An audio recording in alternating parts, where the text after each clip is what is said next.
Welcome to the show. We are the Crafty Boys. We talk about stuff, and we're back. We had technical issues, and now they're done. So this is episode version 1.1. At 1.1, and hi, Locke. How's it going? Going on well, I think. Okay, for a Saturday night. This is true. Everyone else is going out having fun while we're here. But we're pushing 50 now. I did that on Friday. So okay. And I was gonna say you went to a cat show or something, cat night. Yeah. So the Royal Ontario Museum has a ROM After Dark. Oh, sweet. That they do sort of once a month. And this one was cat themed because they have an exhibition on the biology of cats. And so everything was cat themed. And so I went down and yes, went, caterwauling, and it did look like fun from that one photo you sent. Yeah. So yes, it was a good time. I had a much better time than I was expecting. They had a DJ as well as some live bands.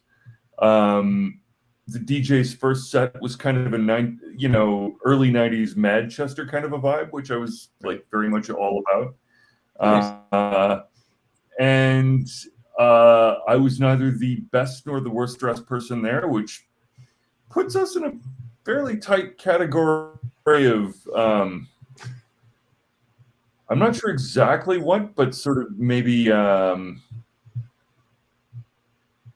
somewhat more intellectually oriented hedonists or something. I don't know. But it was good. Okay, kick ass. Good. Or maybe more hedonistically oriented intellectuals. Something along those lines. Well, I could totally see that. Why not? Beer. What beer do you have, sir? All right. So, because we're talking about history and Toronto, I have a thing which speaks to both. What I have here is Henderson Brewing's Toronto Circus Riot. Toronto Circus Riot? Circus Riot was an full.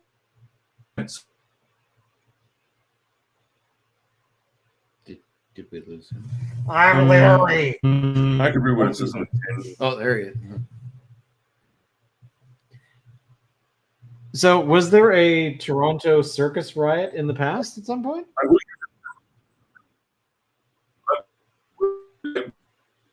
So, actually happened in 1850. Okay.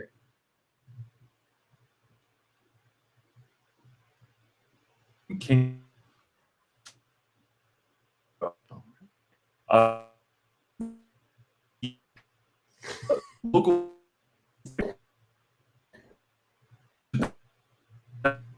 Should we do shadow puppets? Currently suffering from significant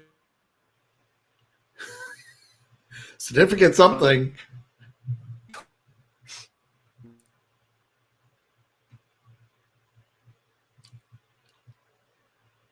Maybe it's me.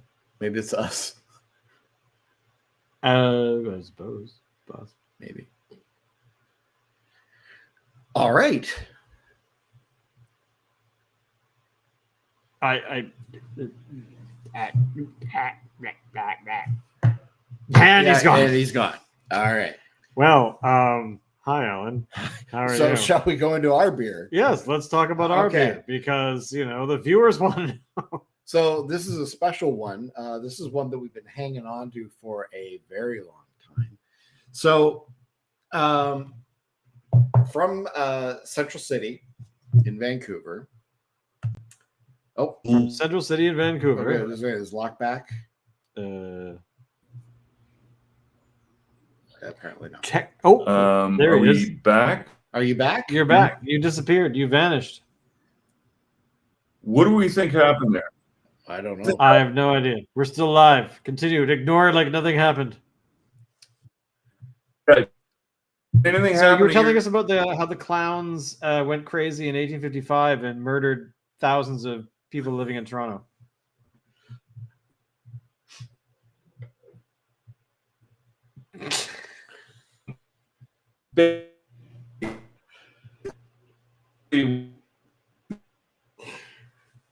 Oh, Everyone was nobody's fighting. Nobody's watching. It's fine.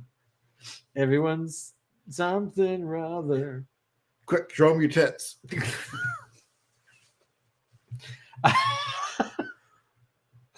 Oh man. Yeah, And he's gone again. So anyway, you were talking about a beer that we have here. Yes. Okay, so this is from Central City in Vancouver. Okay. It is their Thor's Hammer barley wine. This is a 2015 vintage. So this is 9 years old. So it's been aging well. It's been and it was aged in bourbon barrels, Right. Which is interesting. So we're gonna open this up. We've got our Millennium Falcon bottle opener here. Yes, we are sponsored by Lucasfilm. Yes. Yes. They love our content. They love do. watching us. Somebody's watching. George it's is that's George Lucas right there. That's the person watching right now. Okay, now I'm a little bit concerned because this is so old. It might suck. It might. It might have gone off. It might. I mean, they say these kind of beers hold them for like 5 years at most. This is I have a glass. You have a glass. I have Pour a away. glass. Here, give me your glass. Pour away. Locke, you've moved rooms. I have, because I'm suspicious that, well, I mean, basically, I'm ruling out the possibility that whatever is going on is some kind of goddamn interference in my building. Right. If that is the case, You're far clearer now already. So well, okay, so maybe there's something to it. Here, give me your glass. Now, pour more beer in that glass.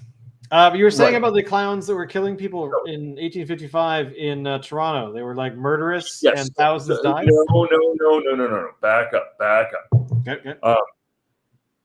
So what happened was that at Marianne Armstrong's brothel, which was down sort of roughly King and Jarvis, the Hook and Ladder firefighting brigade were hanging out, doing what you do in brothels. At that time, a bunch of what were they called? It should be on the tin here. Let me see. SB Howe's Star Troop Menagerie and Circus. A bunch of those guys rolled in. Okay. Now, I don't know. Have either of you ever spent any time around carnies? No. I can't say that I have. No. Yeah, carnies are an interesting crew. They're sort of somewhere between gypsies and bikers, if you see what I mean. Right. Yeah. Yeah, like I find it easy to believe that this has been true for an awful long time, longer than say just Conklin. Though a buddy of mine was thoughtful enough to get a T-shirt made up. You've heard straight out of Compton, straight out of Conklin. Okay. Had the Conklin logo on it. Anyway, so these guys show up, and somehow a fight breaks out between the clowns and the firefighters. Now the firefighters get their asses kicked by these clowns, and in particular one named Murray or somebody. In any event, the clowns get their sort of get their jabs in, and so to speak. And then the next morning, which, as it turns out, was a Friday the 13th,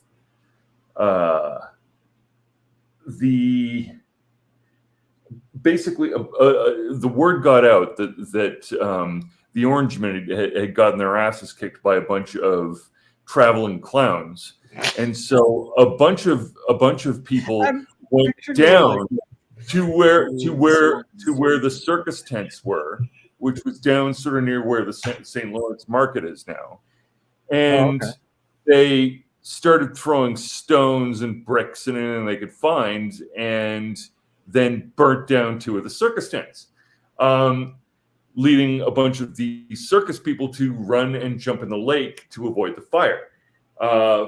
At this point, further fighting broke out, and then because the tents were on fire, somebody called the fire department, and so the hook and ladder crew showed up, and then the brawl got worse, and there were more punches thrown. Eventually, somebody called the police. And so the police showed up, and because they were all orange men too, they just stood around with their arms folded and went, yeah, those clowns are getting their asses kicked. So then the governor demanded that the militia go in, and so the militia went in and broke up the fight. Following this, there were a mere 17 arrests. And I think no prosecutions. And so this was the impetus for police reform in Toronto. Now, bear in mind, this is still 1855, so Confederation hasn't happened yet. And in London, the most advanced city in the world at the time, the Bow Street Runners had only gotten started in the early 1700s, and so the whole notion of a police service in any form was still really only a little over 100 years old. So that's sort of the context. Now, a further thing to think about while all this was going, the Toronto that this happened in 1855 had a population of roughly 40,000 people. Right. Now, I want you to stop and tell me how many towns that you can name, how many communities, municipalities in Canada that are roughly 40,000 people, just so that we're clear about the size of the place that we're thinking about in 1855. I mean, so we're talking about Campbell River. Yeah, Campbell River. Comox, so Toronto, one of the largest cities in Canada at the time, was the size of Campbell River.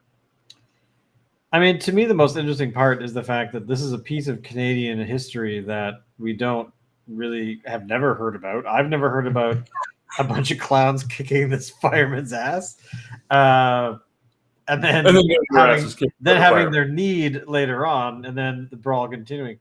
Like, that to me is quintessential history that I think every single Canadian needs to know. That in Toronto, a bunch of clowns from a carnival beat the crap out of a bunch of firefighters, and then clarify for me, who set the clown's house on fire or the tents on fire? Oh, that was Orangemen and people who were friendly to the Orangemen. So they set the clowns on fire, or the clowns' tents on fire, so that the fire department needs to come out.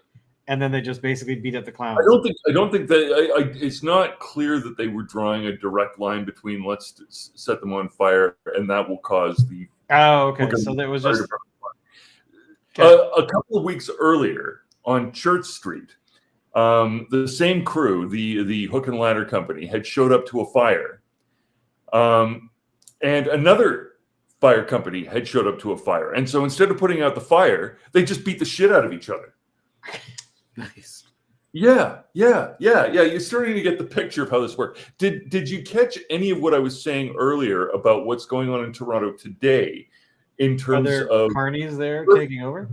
No. Today, the turf warfare is between towing companies. So tow truck companies have been resulted in significant shooting violence across Toronto because of the towing company war. Right. So did we outgrow all of that? No.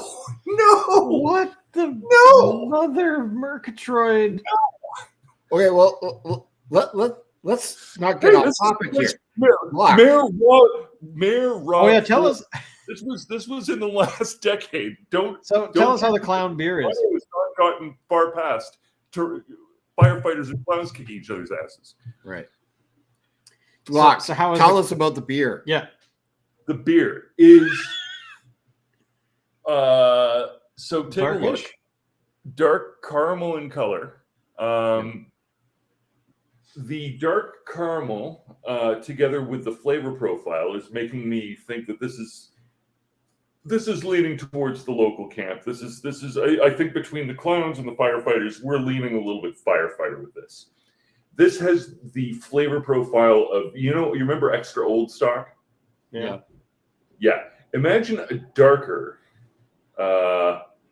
stronger Extra Old Stock, which is my cup of tea. I will openly admit, but it has roughly the flavor profile of what is commonly called malt liquor. They describe it on the tin as an imperial old ale, which I think is probably pretty accurate. Yeah. Logs in about. So basically, the first beer tonight is commemorating when a bunch of clowns, literal clowns, beat up some firemen, and then later on the firemen took their revenge by setting the clowns on fire. The tents. The clown tents on fire. Oh, I think they probably. I would be surprised if a clown or two did not catch fire and all of that. But all right, Alan, what are we drinking? All right, so Thor's Hammer. Thor's Barley Hammer from Central City, 2015 release. There you go. Give you the bottle. I just wanted to see what the IBU rating. This is 11%, 11.5%. Yes, it is. So this has been this really sitting will be a in Thor's my Hammer. cellar for okay. a while now, 9 years. This is what it looks like when it's poured. It's very dark. Oh yeah. It's very dark. It's kind of stout. And a color. little bit opaque. A little bit. I was a little bit worried that it's 9 years old, that it might have turned. No, it still smells like Thor's Hammer. Well, Smells like a barley wine. at one point you will need to put it in your mouth. How do you Tastes like a find barley wine. It's actually a lot smoother than a usual barley wine that we've had. Like sometimes they're really like so it may have over this one is actually kind of age. It tastes to me exactly the same as a Thor's Hammer would taste if it was only 2 years old. Like the aging it an extra 7 years did nothing in my mind. Okay. Well, overall, I mean, I'm surprised. I think the last time I had Thor's Hammer was at the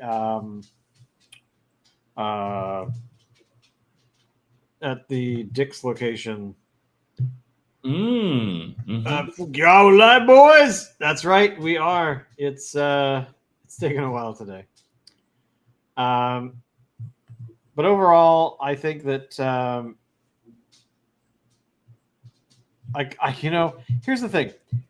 I don't know the history of Thor's Hammer. I've enjoyed it from Central City. The problem is Central City is a fairly contemporary brewery. And they don't tend to delve into Canadian history. So I'm kind of jealous that your beer has this whole clown firefighter fisticuffs, story. So there is a story behind it. Behind Thor's Hammer? Yes. Well, I insist you educate us. So this happened a very long time ago. The Greek god Thor came down to Vancouver and he said, "Let there be Central City Brewing. And bring me ale and bring me a sheep." And I don't want to drink this anymore. And anyway, he put down a hammer, and thus Thor's Hammer was created. Now, which hammer was it? The actual hammer, The actual hammer? hammer and nail kind of thing. Not that hammer. This is a family show. It is a barley wine, so you know. Yeah. So It's very good. I mean, if you like the barley wine style, I've had a few from different breweries. The one from Thor's Hammer from Central City, hard to find, but if you can find it, it is well worth it. Isn't Thor's Hammer one of the ones in the Christmas packs that we've had? It was like when Central City was involved with it Right. years ago, but Central City doesn't get involved with it anymore. Central City, get your act together and make another 24. I would like to see Central City make Thor's Hammer a little bit more readily available, even if it's just a seasonal thing. Like I'll sometimes go a couple of years without seeing Thor's Hammer on the shelves, and then all of a sudden, just randomly there it is one year, and I buy it, and next time I go to the store, it's gone. But Now, yeah, do they have it seems like I only find it like every 2 or 3 years. since the Dick's location or former Dick's location or whatever you want to call it closed? Red Racer. Yeah. So Central City has what right now in terms of their retail outlet? What do you mean? Yeah, That is so true. it's about Sorry, did on. you see that, Locke? Yeah, no, totally. Shirt mix. We got Hawaiian Chill. Yeah, that's right. That's how I roll. Star Wars and rock. Hmm. Bring me an ale and a sheep. Bring me another. Oh my god, that's awesome. Yeah, I mean that's so true, right? There's sorry, Locke, you were saying I interrupted. Like Yeah, I like I don't know what I was saying. I think it was something about You was wondering where No, Central City's, right.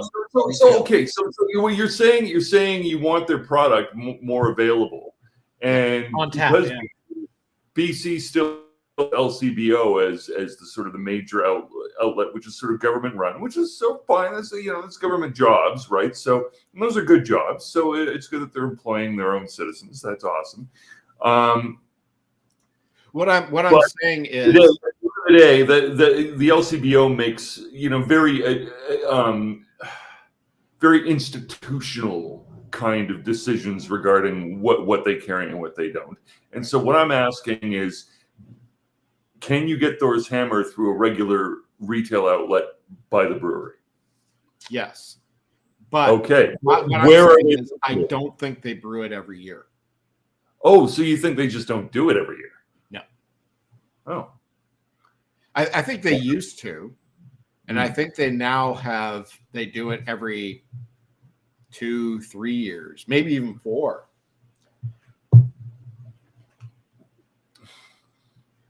This beer is good. It is good. I don't think that. Actually, wait a second. Aren't barley wines in general? Aren't they seasonal? Like they're brewed Yes, and released like in nobody December? nobody that I know of brews them year round. No, Because I'm curious if it says on the bottle if there is a time that they're in the bourbon barrels. How long are they done? well, okay. So for context, this is a 2015 vintage. I didn't buy this in 2015. Right. I bought this probably 2018. Mm. So it is 9 years old, but I've only owned it for 5 or 6 years. Yeah. Because I remember going to a football game in Vancouver and going to the Central City location that was branded Red Racer, long after Dick's had closed. And I do recall that we had a bunch of Thor's Hammer on tap there. Really? That seems dangerous to me. We had 3, I think. So Mhm. I remember being I floated through the metal detectors at the stadium. I was living in town when that Central City was there, and I would regularly the only place besides the Alibi Room where I could find the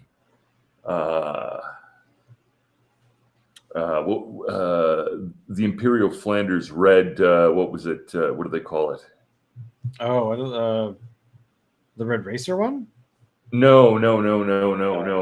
By Storm Brewing. The Storm Imperial Sour. Yeah, the Storm Flanders Red Imperial Sour. Right.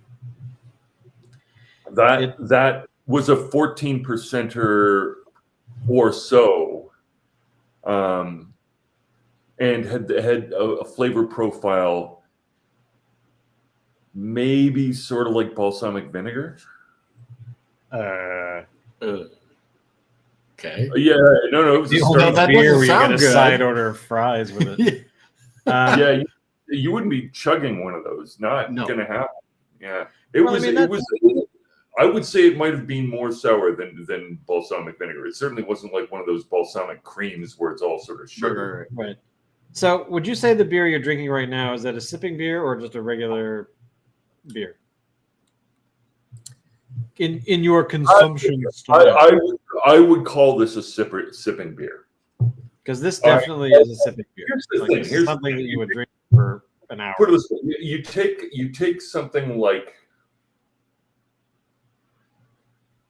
on the spectrum, if we're talking like Blue Bridge, where we're talking about a double IPA that goes back like lager.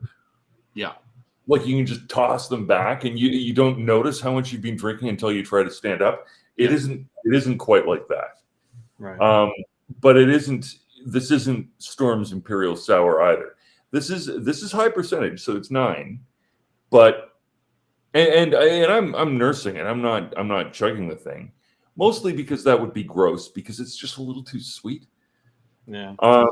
It's got the upside is that if you wanted an old school badass brawler kind of drink, this delivers that atmosphere in spades.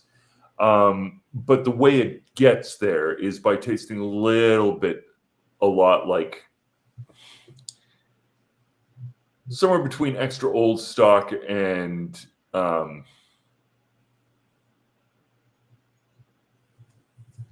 malt liquor. Right. Big Bear, that kind of thing. We did an episode on malt liquor that one time. And what did we have? Well, somebody wanted us to have the what was that? I can't remember, Old 400 or something, or Old Fort or something. What was it called? I don't remember. But then there was also that one that Lando Calrissian did the commercials for. Oh, the Colt 45. Colt 45, yes. Where Colt 45. Lando has the black eye or whatever. And he's like, Colt 45 and packs a punch or whatever the ad was. It was ridiculous. Really? I missed that. It sounds something I would enjoy. Yeah, it wasn't Lando Calrissian, the character, exactly. It was Billy. Yeah, it was just that I actor, just couldn't remember Billy D. Williams' name for a second. So Yeah. call him Lando. We always call him Lando. yeah, so we don't ever. Are you kidding? somebody- He's Lando Calrissian. He's not Billy D. Williams. It was a viewer that wanted us to do an episode where all we had was malt liquor. Oh, and the Old English 800. Or Old whatever. English 800. Yeah, that was that's the one. right. It was Old the Old English English. 800. And Dave and I couldn't find, because Dave was on the show at the time, couldn't find the Old English 800. So we got the Lando Calrissian. The Colt 45. Colt 45. It was our backup beer. And oh my God, these things awful. In fact, I ended up taking the rest of mine and dumping it. Yeah, that Old English, whatever, is malt liquor is not great in general. Well, okay, so by U.S. standards, Oh, right. There's a reason for it. That's right. any beer that was over 5%, I believe it was 5%, is considered malt liquor. So, in the eyes of the American government, this Thor's Hammer at, what did we say it was? 11.5% is a malt liquor. So But is that not so- in the same vein as an Old English 800. No, God, no. I mean, that was just poison I remember. Did we finish drinking? I mean, I don't know if I finished drinking it. I can't remember. I had some, Because we had to buy it in those pitched it. large glass bottle things. Well, they're huge. Yeah, they're kind of like that bottle, but they are a little thicker, maybe not as tall. And clear. And I don't. How much is it? I can't even remember how much it actually is. Feels like a liter of beer almost. No, well, maybe. I think liter bottles were, for the malt liquors sort of segment of the alcoholic beverage industry, liter bottles, for whatever reason, were a thing. Yeah. Like, because the only way that I ever encountered them outside of that, that is correct. Yes. That is correct. I think the point I was making is that down in the States, anyway, anything more than 5% can't be labeled as beer. It has to be labeled as a malt liquor. So I don't know Why? if that same law applies in Canada or not. I think that's just an American. Well, of course it doesn't. It's a fucking FDA thing. Yeah. And it's kind of drinking some It's malt outdated. liquor, right? The bizarre thing, of course, is that in the U.S., the FDA can make a rule, and it stretches coast to coast. Their criminal laws, fucking every state is completely different. In Canada, our criminal law is coast to coast, but what defines a malt liquor as opposed to a beer? That's strictly a provincial question, you know. And you learned that here first, everybody. Crazy. Here on the Crafty Boys, all about malt liquor. Which is part of the reason why it for so long was so difficult to buy beer from. It was easier to buy beer from England than it was to buy beer from Saskatchewan if you were in Alberta. True. And we've had these conversations before about interprovincial shipments of beer and things like that. Kind of reminds me of Smokey and the Bandit.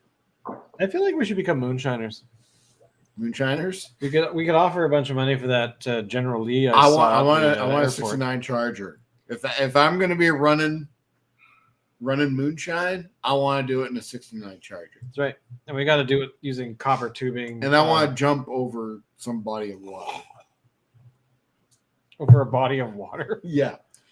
to like Vancouver, or we're talking like No, I don't a think small it could go stream? that far. Like maybe from like Brentwood to Mill Bay or something. So, if I remember correctly, the General Lee from the Dukes of Hazzard averaged 2 vehicles getting destroyed per episode. Oh, I think it was more than that. Because they had jumps for certain episodes. They repeated jumps like previously for things, of course. But it worked out to roughly 2 vehicles per season or 2 vehicles per episode over the season. I think it was more than that, but whatever. But what they started doing is like a lot of those shows or a lot of those cars weren't actually even Chargers. I think some of them were Crown Vics with a fiberglass Charger body put on the frame. Yeah, you can see why you would do. Yeah. So, if you were to have, there we go. Look at that, a parking lot of General Lee's, Right. in during the production. So, if you were to have your dream vehicle lock, what would it be? Right, my dream vehicle. Like if money was no object, or if somebody just handed it to you, and with everything you ever wanted out of a vehicle, what would it be? Deep Purple in their latest album floated the concept of a portable door. As a vehicle goes, I think that sounds sort of on point. Like a but portable door? A portable door, yeah. But Are you talking like a portable garage door or just a regular door? I think we're talking about the kind of portable door which means that whatever the fuck's going on here, you can just fucking leave. No, So okay. almost like beaming, kind of like transwarp drive. It's like you Sort of actually like have a door. I kind of I imagine it to be that way, poetically stated. But short of one of those, what would I drive? Okay, so have you seen Locke's Jeep? I don't think he's a car guy. That's hilarious. I saw. Let me see. Okay, so recent vehicles that I've seen that were appealing to me. So I live in a neighborhood where you can still see numerous instances of the Toyota FJ Cruiser. And The yes, old one or the new one? So sorry, is there a new one? Because new-ish is like maybe 15 years ago. they stopped making the FJ Cruiser. I think maybe 2016. They did put out an updated model several years ago, and I think that one's since been discontinued as well. That would be the one that I'm talking about. Yeah. Okay. Yeah. What else? I mean, nothing wrong with the FJ Cruiser. That's a nice vehicle. Yeah. I mean, totally impractical, but I've always loved the body on the Corvette Stingray. Yeah. The original ones, from like the 70s. The Mako Shark? The Mako Shark or the one before? Well, I don't know. I see Shark, them around occasionally. The Mako Shark was like the production model that everybody fell in love with, and it was everywhere except the one that got sort of ubiquitous had a little bit of a flare at the end of the tail, whereas the Mako Shark was just curved straight down the back. What was the model that was on the TV show Stingray? That was I have no idea because I never watched that show. I'm just going to be honest with you. No, I saw it a few times, but it wasn't like a regular thing. What year was that show? I'm gonna look it up because I don't remember. Stingray. No, that is not what I'm talking about. TV show car. Yeah, here we go. So Stingray, a 65 Chevy Corvette. That's what it was.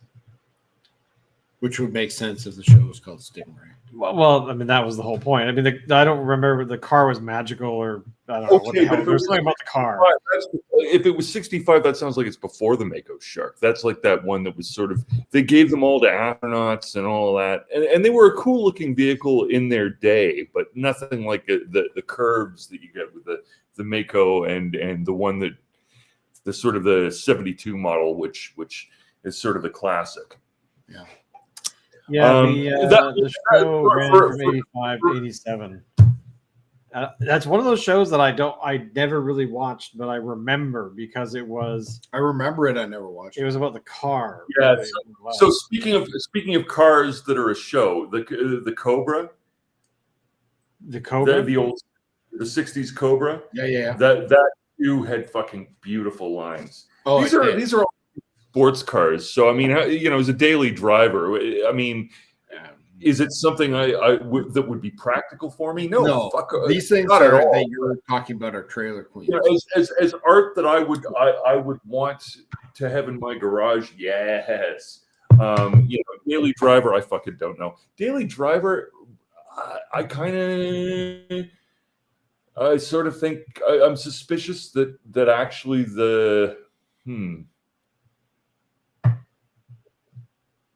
Okay,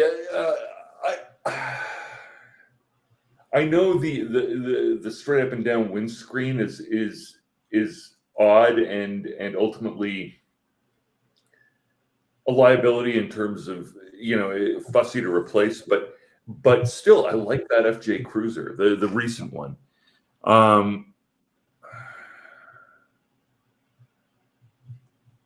I like a vehicle that you can do your own work on. So of the kind of stuff that's out there like that. Yeah. Julian is making fun of my love for the Volkswagen Rabbit. Yeah. But for a vehicle that you can do your own work on, Is a Volkswagen Rabbit like You that? know, Yes. that is a criteria that I think is important. Like, if you could fix your own vehicle with a simple book that Yeah. tells you how to fix it, and outside of like you have to rebore your entire block. Yeah, no, I wouldn't be doing that. But replacing a part that breaks, I mean, to me, that's the best situation you could be in. But then, like, I was visiting with my brother-in-law, and he has like a late '90s model Volkswagen something in the garage in the driveway, and I can't remember what it is exactly. But apparently, like the dipstick for like checking the oil, or maybe not the oil, but some of the other things, like the other fluid stuff, is underneath the vehicle. Like, to get access to these things, you actually have to like jack up the car. Like that's impractical. Or lie down on your back, I'm assuming. Well, probably. But I mean, who puts that kind of shit underneath the car? What? Well, yeah, no, it's a good point. Like, that's not user friendly unless you're the dealership. Exactly. Well, exactly. I remember a vehicle that I had, some hand-me-down Oldsmobile thing. The starter was under the motor at the back. So, and the problem was if you drove the vehicle and you parked the vehicle, and if you wanted to work on the vehicle, the starter was really, really hot. So you couldn't actually change it that easily. You had to park and wait for an hour for it to cool off. And to me, that always just struck me as being dumb, because when my starter did go, I actually just took it in to have it done. Like, I did not feel like I was capable of doing it. And I mean, granted, a lot of cars now, they're like 90% computer. Like, my sister has this fancy vehicle that's like a plug-in hybrid thing. So basically what that means is it has about 70 to 75 kilometers worth of battery power before the engine will engage. And I can see why she thinks it's a great idea, because in Victoria, anywhere you go is on battery. I actually did get concerned about, what if you do this all the time and the motor never turns on? And there's gas sitting in. Exactly. So I did turn it on. It turned off the EV mode or whatever it's called, and had the engine turn on for a bit. But then I turned it off after a while. But it is one of those things where you have all these different, so short of transforming into a walking robot, vehicles now. And which is a good idea, to be fair. Transforming into a walking robot, like hydraulics and all that. What we need to do is start building in hot rod and lowrider culture elements into contemporary vehicles. I think we've just been accused of, rowing around in boats, cutting down trees, and farting against thunder. Just spin the gas now. I mean, I just think it's irresponsible to have. If you're going to have a plug-in hybrid, great. But if you're going to leave gas in your tank, you need to run it. Every so often you need. Agreed. Vehicles don't do well when you don't use it's use it or lose it, like most things. Yeah. Okay, so what about your thinking on Teslas, for example, or battery cars without? I hate it every time I get into one. Yeah. I hate it every time I search for the button to get out of one. I hate Teslas. They're them awful. I cannot fucking stand. It's like, there's sex and sex with a condom. This is more like sex with a dish-made glove. This is like Sex in the Naked Gun, where they were wearing full body. Oh, the condoms. Full body condoms. Yeah. That's what the Tesla is. I don't have a problem with EVs. EVs are fine, but not Teslas. Hello, Kiwi MemeWee 69. How are you? That's the best name ever. Tesla's only admit smug. Yes. That is true. That is very, very true. I mean, I don't. Like if I was going to get an EV, I'd get. Actually, I'll tell you what I would get. Dodge Chrysler. I think it's next year or the year after. Is putting out an electric version of their new model of Charger, which Really? looks amazing. Well, not. I mean, it looks like a amazing? modern take on the 69 Charger, or maybe the 68. Okay. It's interesting looking. They're going to put out a gas model first. Or no, is it the other way around? I don't know. Look it up. Look it up. They're putting out Dodge Charger. maybe it's an electric If version. you were going to first release and an then a EV gas. and you were Dodge, you would want it to be the Charger, right? Yes. Yeah. The 2024 Dodge Next Gen Charger. Uh-huh. Which looks 670 horsepower. looks fucking sick. all-wheel drive. Can I see a picture, please? Dodge, get your website together, man. We didn't replace. Yes, I want your cookies, please. We didn't replace a legend. We built upon it. That's not it. Is that No, it? That's it. So this vehicle. Okay, so here you go. So this is what it looks like. I wish they had it in orange. So there you go. That's what it looks like. It's a vehicle that looks like a Charger. It reminds me of vehicles in that film with not Nicolas Cage. Anyway, what I'm saying is if I was Ninja to Boy. get an EV, it would probably be that. So it's a chargeable Charger. It yes. is. It actually is. I know I should never thought about that. Redundant. But if I was gonna get like sort of like just like a regular driver, and I'm not big on Dodge these days for whatever reason, Yeah. but I do like the styling of the Challenger that they've got. Is there any other vehicle that reminds you of a Charger made by a different manufacturer? No, I can't think of a single one. But Well, the Challenger that they make now looks remarkably like a Challenger that they made in the early 70s. Just sort of like a more modern version of it. That kinda thing kicks ass. We kind of started down this road when we were talking about the Corvette. The latest Corvette, have you seen that?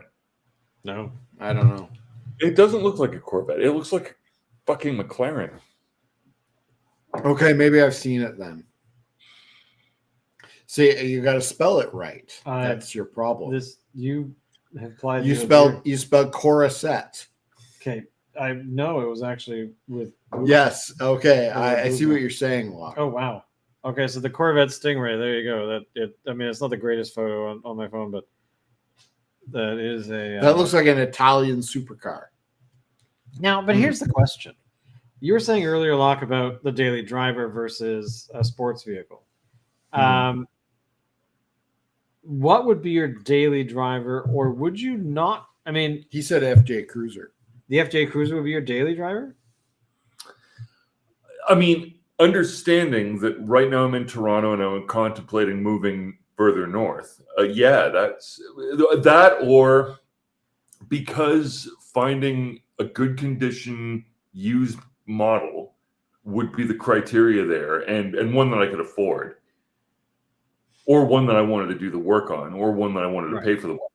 All of which could be possible. The other thing that's competing for the same space really is the Ford Bronco, the full size. I like it a lot. Visually, I prefer the 2-door to the 4-door. Yes. The old school Broncos were 2-door, and actually better than What cars both. do we drive now, 4-door. or do we drive now? Right. So Alan, currently, what car do you drive? Okay, I drive a 2009 Ford Escape. It's got just over 200,000 clicks on it. I'm ready to To upgrade.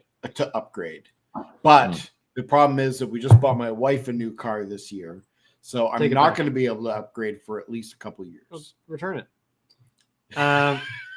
Locke, what do you drive right now? I know that you have I'm like currently- 7 cars. Yeah, I do not. I have access. I'm like Magnum PI. I have access to cars. It doesn't matter whether I have the car. I have access to the car. But my daily driver right now is a Mini Convertible S. Oh, Very, 2013. very cool. I, of course, drive the coolest vehicle No, ever you don't. created. no, you don't. It is a Trailblazer from Chevrolet, What year? 2004, 156,000 kilometers. That's on it. It sat around for like 8 years in my parents' driveway, not going anywhere. So yeah, it's got pretty low mileage on it. But the best part about this vehicle, hands down, is the fact that it comes with a digital note recorder. Yes, yes. So there are these buttons on the ceiling, sort of, right above the console, and you can press them and it'll record X number of seconds, whatever it is. Why? I don't know why. Why It's does a this weird feature feature. exist? Well, this is before cell phones could do it, so I guess it made sense. However, the best part is, my family never used it, so there are recordings of myself and people as well. I think you're in maybe one of them, from like 2005, 2006, because I was like hitting the button and we were like, "Oh my God, we're gonna die!" Stuff like that, right? Never expecting that it would stick around. But when I was gifted this vehicle, I guess in 2022, I actually went and pressed the button to play what the notes were, and was kind of surprised that there were these notes from us being idiots, fucking God, 20 years ago, when the car was brand new. So it is kind of amazing. And I actually do at some point intend to go and record them, like on my phone, to keep them for posterity. So as with the DeLorean, it is a time machine. Pretty much. I should also mention that my wife's brand new car that we have is a 2024 Super Crosstrek, which I do drive quite a bit. So, What's fascinating is that I never ever wanted to have an SUV. I never really thought of because there was that SUV craze during the aughts, and they were poorly, they weren't really thought of as being something that should, be sipping gas. They didn't really care. But I have to say that having an SUV is kind of a benefit. I'm kind of enjoying it.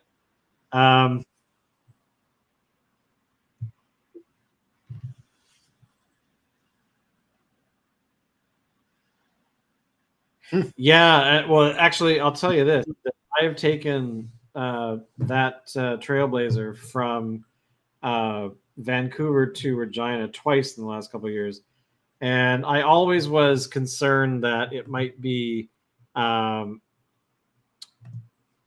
because of its age, right? I was a bit concerned that it would it would break on the way, but it hasn't. It's been a rock, and I have this mechanic in Vancouver who's runs his own thing. He's got a couple of other mechanics that work for him, and I took it in expecting like a bunch of things to be wrong with it, and he said there's nothing really wrong with it, with the exception of the recordings. The recordings needed to be needed more speakers to really be able to hear them.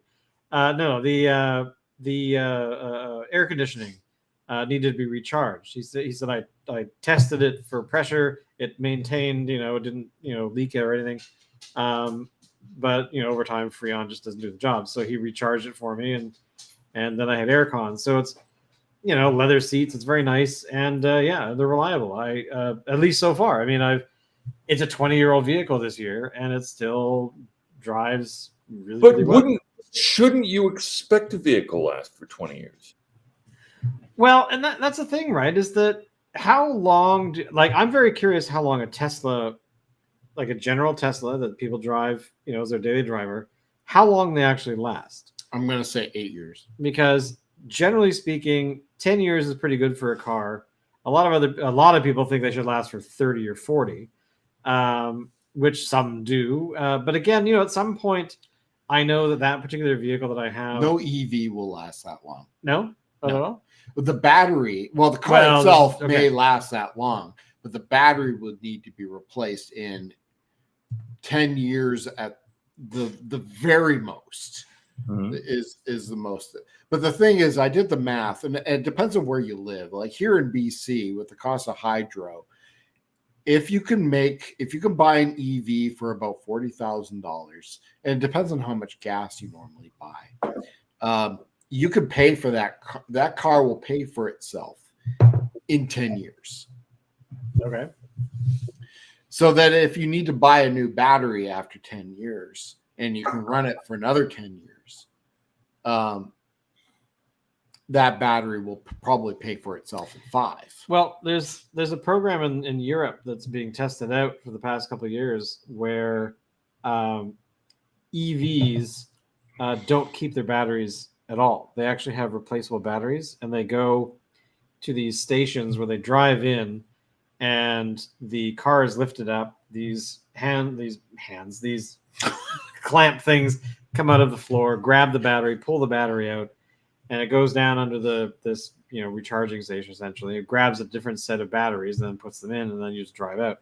Yep. Which I think is kind of where the future of EVs will probably go, because It will be if they can settle on a standard, That's the the problem. other thing, right? Yeah. and that will be maintained for more than a decade, because otherwise it's a waste of energy, isn't it? However, I actually read a thing on Toyota recently about how Toyota is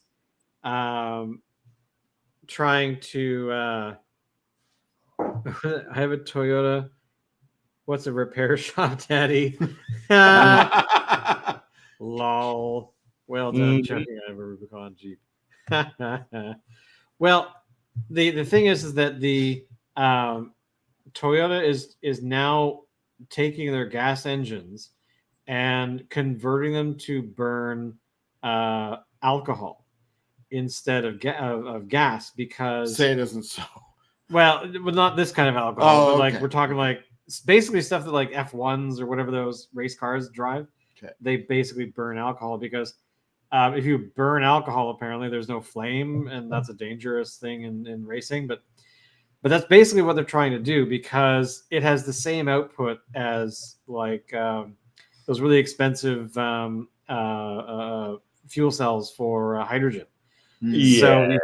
So if you burn alcohol, there's water out the back, that kind of stuff. So, and they've spent a lot of time developing for the past like decade, converting all of the Toyota vehicles to be hybrids, essentially. And then they spent a bunch of money researching hydrogen fuel cells. And I guess at some point they just said, screw this. It's easier to burn a different fuel that does the same thing as a hydrogen fuel cell, but has a greater range. So, Yes. so converting all So their we're back to engines to burn that. Gentlemen, we're back Yeah. to craft brewing. Well, exactly. This is why the Crafty Boys, starting today, available next week, will be supplying anyone who wants it fuel for their new alcohol burning vehicles. What? Yeah, starting today. That's what I'm talking about right now. Did So- we discuss this? Well, we gotta Yeah, take all the things we have You've seen on. the hero. You've seen the Hero Awards ads. You know how little they have to do with the product. Yeah. Hey, I mean, come on, isn't that how now, companies work? One day You just we'll announce deliver. random shit when you feel like it. But We should the be announcing sales- shit more. sales pitch is legit. This Yeah. beer was good. Yeah, we are selling the top new fuel today for you to buy when we get around to delivering it, because it's all like software culture, like just beta testing. Yeah, we're beta testing a new fuel that we haven't created yet. I mean, it's fascinating that that it's taken. I mean, to me, in my mind, there's already engines that burn alcohol, right? So why that's never been applied to the general driver on the street? Now, yes, we've had gas stations this pretty much the same 'Cause you way for blow the up past the fuel bazillion- And part It'll of the take you a answer- month to rebuild Part- it. and part of the answer is that it may not be the driver in the street that gets this picture through, but rather the driver in the air. Because Well, yeah. Well, actually, that's a very good point because renewable jet fuels, I happen to know significant engineers that are working on that right now, and it's no joke. It's not something that people are just speculating about. They are working on deliverable products, in our foreseeable next 5 years. So let's. well, I mean, Julian just pointed out that there's no source for like raw alcohol, whatever you want to call it. I'm not exactly sure what type of alcohol. Like, is it Well, whether it's 92.5% or is it a lower percentage? whether it's can't tell drive alcohol on only or But- something. But we can drive on sugarcane. I want to point that out because wasn't it? Isn't it Venezuela or that like converted their gas fuel systems into alcohol fed by sugarcane? At least I recall reading something like that ages ago, because there was some sort of issue with the export of oil and blah blah blah. Sorry, this is Venezuela, who have more oil than most. Well, yeah. Oh, sorry. Is it Brazil? Maybe it's okay. Maybe I'm incorrect. It might be Brazil. Anyway, the point is that there's a country in South America that basically did a switch to alcohol-based fuel. So, and has been doing it for some time. So, but how do you get raw alcohol like that? And I believe it was from sugarcane in this particular case. So I think here the Crafty Boys should get a GoFundMe or a Kickstarter to be able to buy land to grow sugarcane so that we can supply raw alcohol to those who wish to burn it. Now all we need. Not a global solution. You say we can't. Okay, of all people, Jules, I would suspect that you would be the one to be leading the charge to be able to distill more alcohol.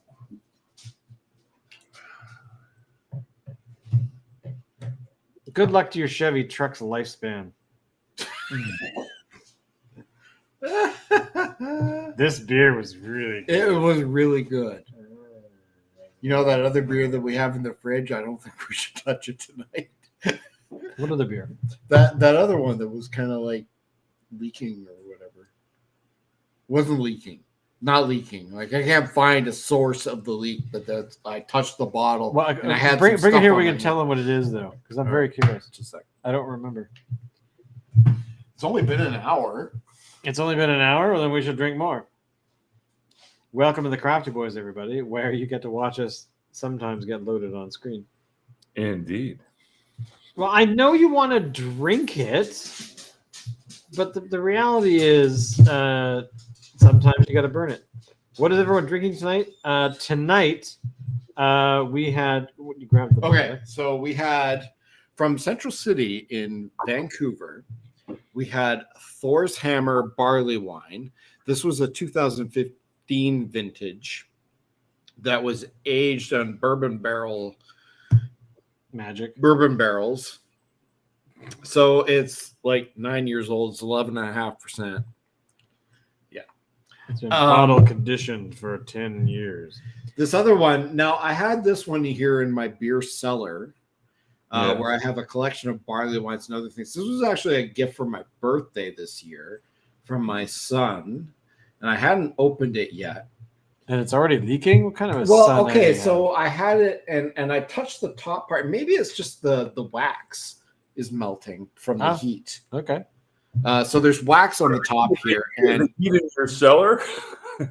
well, no, it's not really a cellar. It's actually right beside us here. It's sort of like a little wine Like a what?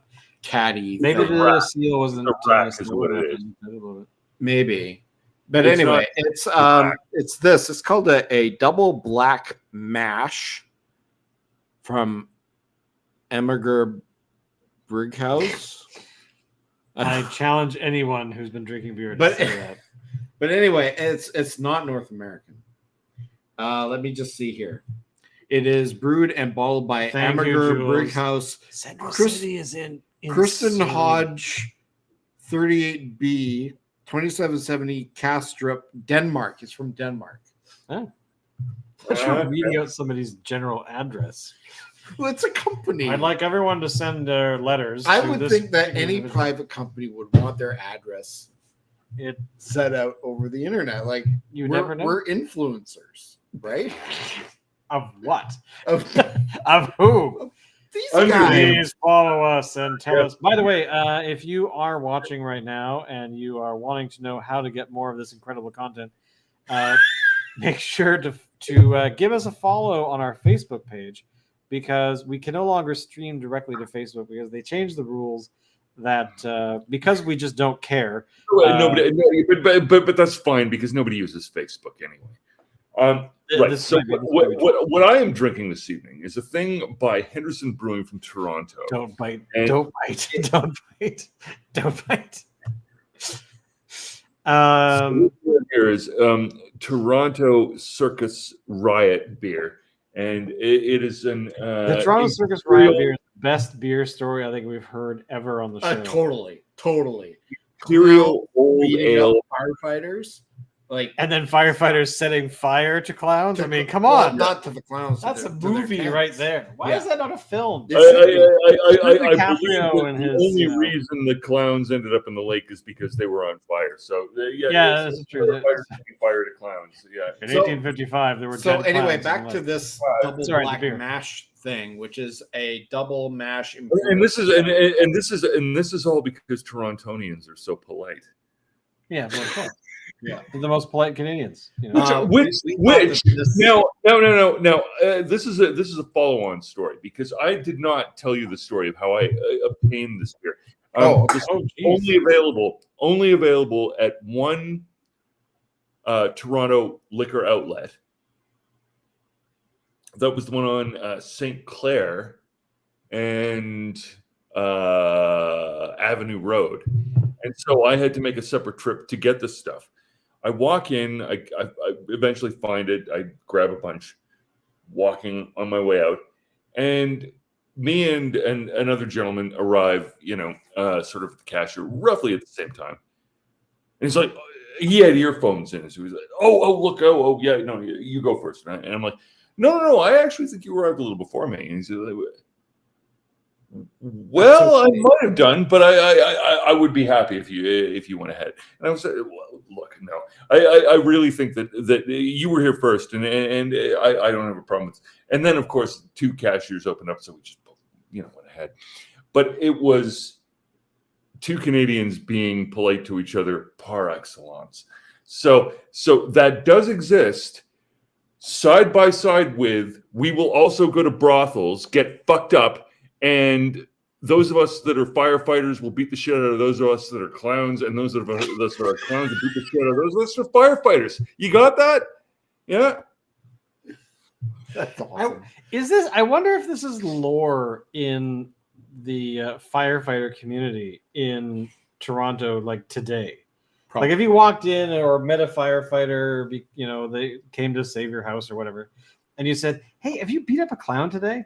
And they might actually know what you're referring to. Or they go very to curious. like a children's event and there's clowns there. They're like, My firefighters haul out on.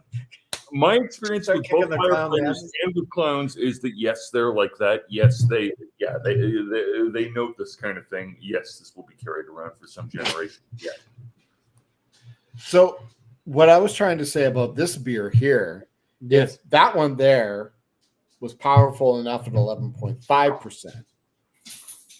This one here is 12.7. Wow. Let's see if I can get that. Which, No, trying to jam I can't. the bottle into the camera. I can't do it. 12. Right there, Oh, 12.1%. 12.1. What a 12.1. weird Yeah. alcohol level. 12.1. Like if I were the marketer, I'd be like, Yeah. It's like you turn it up to 11, then you turn it up to 12, and you're like, Yeah, it's a little bit more. A little bit more. One more, you know. Do you want to? I mean, you know, Barley wine. Sorry, brothels, clowns. Say no more. You sold me.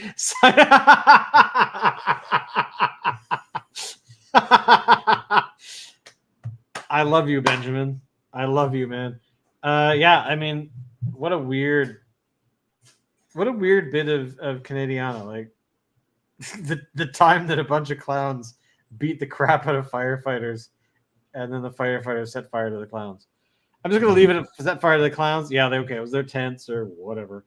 But 18, you know, got it. Do you think that we would survive in 1855? Oh, I would. You Yeah. would? Yeah. What would you find your role in 1855 society in Toronto? Probably lawyer. Okay, all right. Yeah. Alan? I probably would have died by cholera by now. I kind of think that myself too. Like, Yeah. I would have got some weird disease from sewage, you know, contamination, or There's some something. lovely filth down here. Did you want to open that?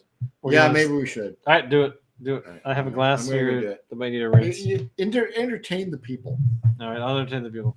All right, just take clothes off. It'll be fine. I don't know. I just think it would be fast. I've never considered myself as somebody who would survive in the past.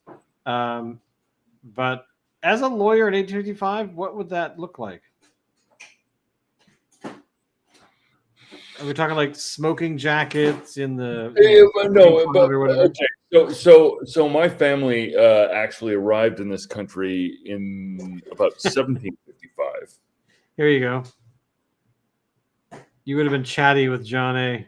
Yes, yeah, almost certainly. Yeah. In a municipality the size of 40,000,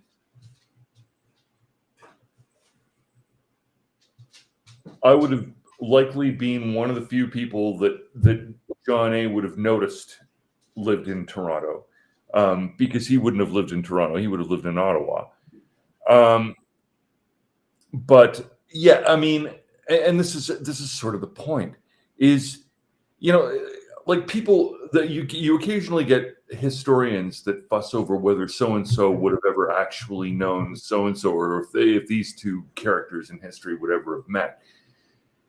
And remember that in 1855, Toronto was the size of Campbell River. And so when you keep that in mind and you think about historical polities and the characters that roamed around in them, it's hard to imagine if you're a contemporary person who's grown up in a Toronto of today's age, you would not have any idea what that would be like. But it's sort of like imagining that there were no people outside of the ones that you knew who went to high school at the same time as you. You know what I mean? Like, That would be true. So the odds of, you know, people crossing paths are much, much higher. And that's something that I think contemporary historians forget about, misunderstand, fail to appreciate. I kind of think that, you know, what would my role have been? Well, shit, you know. So yeah, so when my family arrived in this country under my father's surname, because on my mother's side they weren't Canadians, they were Australians. But you know, on my father's side, when they arrived in this country, so it's sort of roughly about 17, mid 1700s. And that would have been a character who was a legal personage. It was Judge Fulton. Really? Yeah. And what did that functionally mean? Well, judge back in those days was in that area an occupation that involved carrying a sidearm. So that gives you a little bit of an idea. Sorry, judges carried sidearms back then? Sidearms.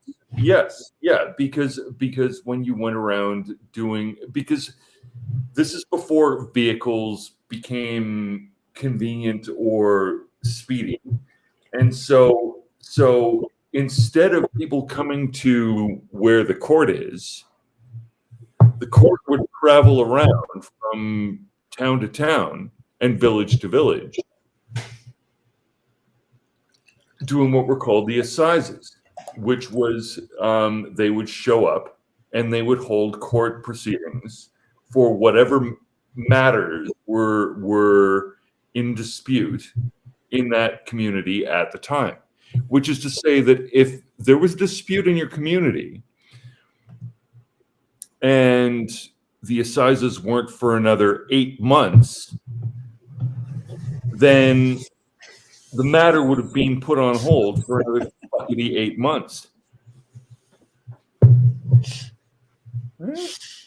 Yeah, I think that there's a shot across the bow there, Locke.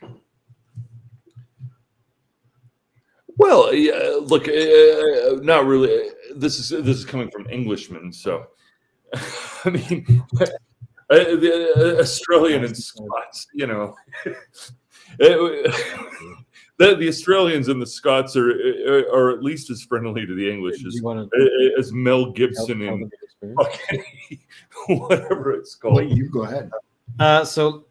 Locke. So we've just been tasting the double black mash, which is an imperial stout vanilla brandy barrel aged version from 2022. 2022 from a brewery in Denmark named. Wow, we're gonna die. I think so. So this is it. Batch number 2420. So say again, this is January of 2028. Hold on. Back up. How did this come about? This was Central City. No, this isn't Central City at all. No. What is this? This is we finished the Central City and we decided to open up something else. So what the fuck are you drinking now? Okay, so it's a double black mash. Yeah. From a what is it? Denmark. From Denmark. Am I not identifying the? That's the name of the brewery. It's Amager Bryghus. And it's a vanilla brandy barrel aged imperial stout. And oh my god, is it good? It's 12.1%. Fancy brandy. Yeah, it is fancy brandy. Basically, it's really, really, really good, and it's going to kill us. My favorite thing is all grain, heavy duty, no nonsense. You will die. So this was a birthday gift for my son nice. This past year, and then I was. Because Shane's here in town, he's not usually. So I was showing him like all my beers that I have like set aside. You know, like a lot of them are barley wines and everything that I store for years at a time. Let's drink them all tonight. No, and when I touched this bottle, that I was getting like black liquid on my hand, and I was like, "Ooh, that sounds very that sounds like very Spielberg." But now I'm kind of, because there was black wax around it, and I'm kind of wondering if maybe in the heat from summer that the wax melted a little bit, and that was what was on my hand. But I don't know. But anyway, we've opened it, and it's the black oil from the X-Files. It's fucking good. Relax, lads. It's 2% less than Cabernet. That's true. Jules is to anyone. But do you usually pour Cabernet like that? That's true. To anyone watching, Julian is our brewing Yoda. He is highly knowledgeable and makes fun of us all the time. So we love him to bits. That's okay. We make fun of him too. This is a good point. I call him Yoda. So That's the first thing. He'd like, yo, what's that? So, see, there we go. Good point. Good point. I totally lost my train of thought. This beer is awesome. That'll happen. Honestly, I think that we need to create a Crafty Boys lore that goes back to like 1629, and the first Crafty Boy created some sort of puppet show. What do you imagine happened in 1629?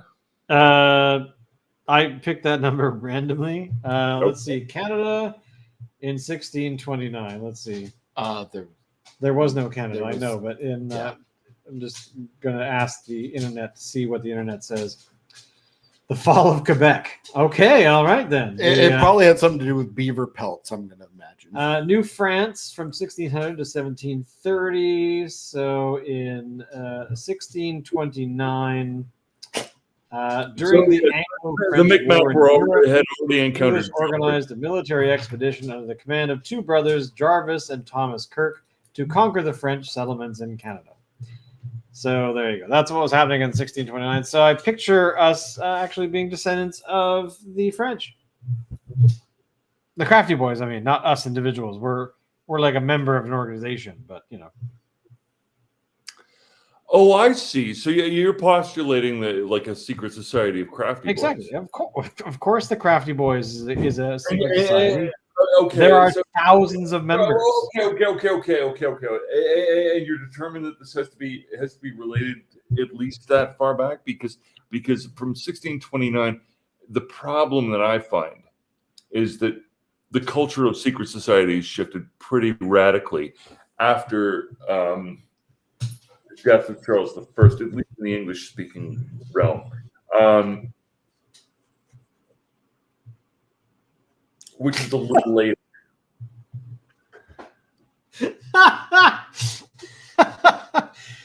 Julian, would you please educate the individuals watching this program that what you mean,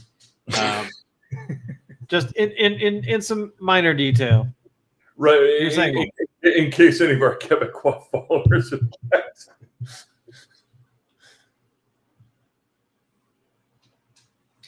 But I don't know. I wouldn't it be cool to actually create a lore for the Crafty Boys to tie into things we've been talking about tonight about different beers. We could create a lore, or we could find the lore.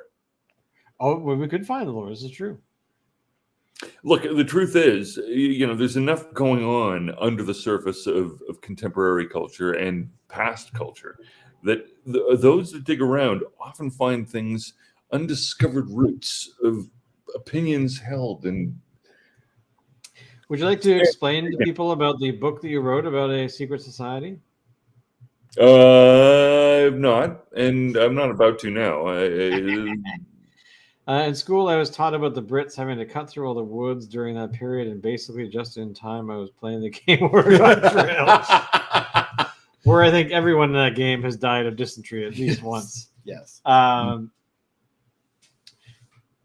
Yeah, I mean, granted that history instruction in North America has never been the greatest.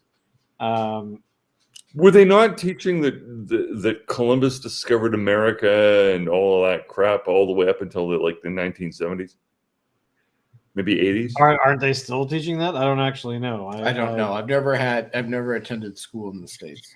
No, they're right. I was actually reading a little bit a few weeks back about Leif Erikson and about the whole idea that the Norse had actually come to North America. In idea, you mean the evidence and the archaeological? Well, minor details, yeah, of course, but mainly because I started watching the show Vikings Valhalla. Oh yeah, it's good. That's well, at least I burned through I think I've got 2 episodes left, but I burned through it in a day. But I was fascinated that they had a character, Leif Erikson, being there. And I kind of enjoyed it, and it did spark kind of a minor interest in, hey, I I probably should go back and learn some more history for this particular country we live in. So you will likely remember my trip to Istanbul, where I came back. And oh, there's different America. Plot twist. America already had people there. Yes. It's very, very true. Yeah. With sagging jaw, I reported that the Hagia Sophia is built at a scale that required that I completely reassess my understanding of what history was in the 6th century AD. Which is to say that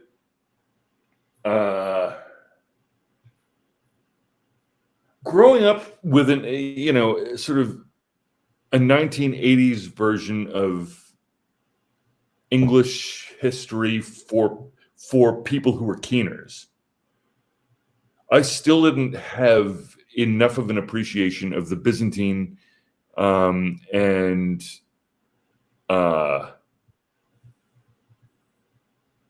medieval Roman Empire, which turned around pretty substantially when I weighed the scale of, holy shit, this is what accomplishment in stone looked like here.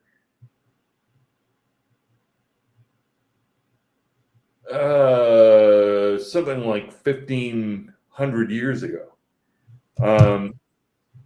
And it was much more massive, much more developed, much more urbane, much more sophisticated than I could previously account for based on my understanding from the limited experience of a culture that ultimately was in a rainy backwater for most of history. So continue. Yeah, look, you think about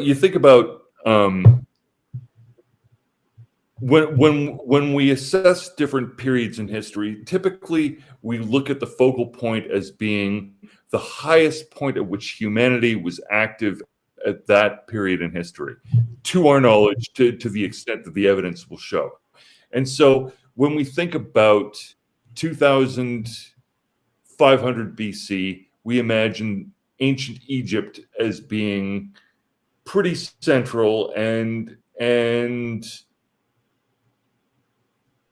being an indicator of what civilization was like. And then when we discover a site like Chauvet, which is maybe 10,000 years old in Europe, in France, you could easily kid yourself into thinking, well, humanity was at this point, and then 7,500 years later, they were building pyramids over here. But in Chauvet, they were probably living a lifestyle that wasn't really that much more sophisticated than what they were doing back when they did all of that work 10,000 years ago. Okay. And so the problem is that if you live in the fucking sticks and are of no particular consequence, even if by a fluke of geology and history, whatever you did at that time survived, and so there's evidence of it, it doesn't mean that that's an indicator of what was going on in terms of the human population generally. That just means that you lived in the fucking sticks. You know what I mean? Yeah. No. Okay, so Yeah. I have asked ChatGPT to generate what it is titled "The Secret Lore of the Crafty Boys," where the Crafty Boys are at odds as of 1650. Unbeknownst to the Crafty Boys, a parallel group had formed, the Crafty Girls. So They make slime. to give you anyone who gives a shit history, that we were attacked, would you say, or Not really suggested that we had been ripping off the I Crafty Girls? would presume here that the Crafty Girls would have been Protestant women What is the against dog's name? alcohol. Dash. Because- Dash. And what kind because- of dog is it? because Dash is a apparently- Husky Shepherd cross.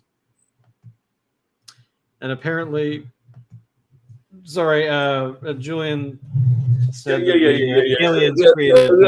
But we all agree that the aliens arrived in a particular period of time. Have we started talking about aliens now? Apparently, Yeah. Only to the degree that in response to Julian. Yeah, this is what happens when you're drunk. I didn't bring up the aliens. Julian brought up the aliens. Of course, the aliens built the pyramids. They built them for reasons that only aliens understand, and I'm not going to go there. But whatever was going on, by the geological evidence of 2,500 BC, even if it was the aliens that built the pyramids, the rest of the shit that was going around with people trying to claim that they had done something to lay claim to that accomplishment or whatever it was, that sort of circa 2,500. And what I'm saying is that what was going on in Chauvet 10,000 years before was a bunch of people making sort of sexy pictures of mud women, which is cool. I like doing that too, but it's not what you do when you're the fucking center of society and you run shit. And I guess that's sort of my point.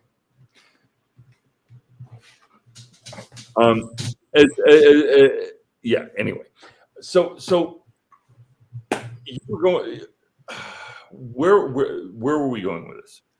I have no idea. Aliens were brought up in conversation. Yeah. That was Alan's fault. Pew pew. So we're back to Shane. Go on back before Alan brought up the aliens. You were talking. Oh, I was just saying that that we've been doing this show since 2015. So next year is going to be our 10th anniversary. Yes, and unless one of us goes back in time to stop it, that will continue. You want us to go back and stop it? Okay.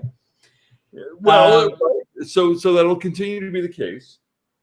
By the way, according to ChatGPT, the lore that it's been writing for me right now, during the War of 1812, the Crafty Boys used their brewing expertise to support British forces, creating powerful ales that were said to fortify the soldiers and enhance their stamina. Yeah. The Crafty Girls. Oh, the Crafty Girls, however, supported American forces by brewing herbal concoctions that acted as healing potions and morale boosters. Their brews, infused with rare North American herbs, whatever those are, were smuggled across battle lines, providing critical support to the troops. Now, I don't know what the hell it's doing, but it suddenly is. It's brought up the quest for a secret codex. So apparently, the Codex of the Eternal Craft is something that we are supposed to be pursuing. There you go. Thank you, ChatGPT, for creating the Crafty Boys lore. I'll work on that some more. I think we should save that. I have saved it already. Okay. Good. But I want to point out that Benjamin here said that the Crafty Girls are enemy number one. To give you some context, Benjamin, there was a channel, and I emphasize was a channel, called the Crafty Girls, who were, I think they were about 10 years old or so. It was a group of them. I think there were twins and then a couple of other girls that were all around 10, 12 years old kind of thing. And they made slime was kind of their big thing, where you took glue and glitter and whatnot. And we were attacked by them, one of their fans, by their not by them, but by their fans, telling us that we were copying their format or whatever the heck it was. And I actually was excited at the very beginning, going, "Oh, there's actually some women that are making beer or talking about beer, whatever. That's kind of cool. Wouldn't that be kind of interesting to do some sort of cross stuff?" And then I looked them up and looked at what they were doing and thought, "Oh God, they're children." However, they had like 1.5 million subscribers at that point. Yeah. However, the Crafty Girls have rebranded since because they kind of hit puberty and became women. So they no longer make slime. They talk about lifestyle stuff. for Maybe we teens could or do a whatever. crossover with them. Yeah, we did. You know, honestly, if we keep going and doing this show, they will eventually get to hit 21, and then we could ask them about beer. So it was Assuming they're kind of American. amusing for a little while that we had this rivalry that only we really cared about. The Crafty Boys have a long historical point. Oh wait, sorry, what? I hit the wrong one. Have a long historical narrative now. Yes, ChatGPT is helping us build that. I get all of my history from You're drunk. a long. Yeah, exactly. So a good first draft. I agree. It is actually quite sizable. It's actually It is. It's much longer very than what I was detailed. talking about. But that's the nice thing. Breweries across Canada, from Vancouver to Halifax, often carry subtle symbols and marks that hint at their secret origins of the Ooh. Crafty Boys. Interesting. I'm kind of enjoying that.